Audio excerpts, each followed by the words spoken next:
Yeah. Ito real talk pala dito sa chocolate kunafa. Kasi yung mga vlogger dito, pag kumakain, may mga crunchy-crunchiness. Sa totoo lang, madali siyang matunaw. Hindi siya crunchy. So, ayan, ito yung pasalubong ng aking asawa. Ito, galing itong Chocolala. Yung isa kasi kanina, pinag-awayan na namin ni Baby AG Pino. So, ito. Ayan siya. So, ito, tingnan natin. Ano siya? 26 dirham. 26 dirham dito sa Chocolala. So, habang busy ang aking anak sa kanyang mobile, ako naman na mag-unboxing nitong Chocolala. Yung kunafa. Masarap siya. Kaso, kulang yung yung kunafa sa loob. Pero, baka ito maraming kunafa.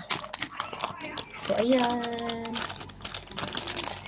Wala nang voice over. Tingnan nyo naman. Natin yan. So, ayan. Diba? Malaki siya. 26 dirham. And then, malambot.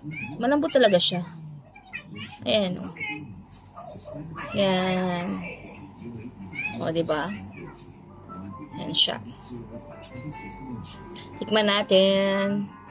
Taste reveal ba ang tawag doon? Or, ewan ko basta ano yun yan.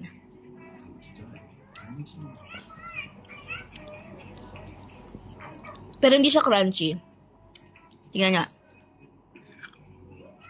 Wala. Baka sa mga vlogger dito sa UAE, crunchy. Sa akin hindi crunchy. Hindi siya legit na crunchy, pero masarap. Legit na masarap.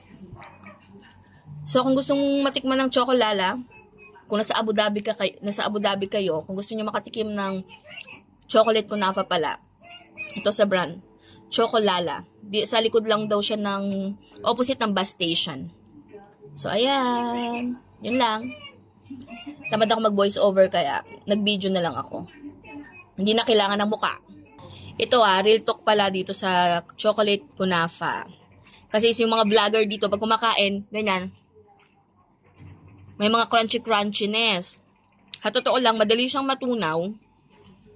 Hindi siya crunchy. Kaya sa makakabilin to, kailangan siguraduhin nyo, lagay nyo muna sa rep.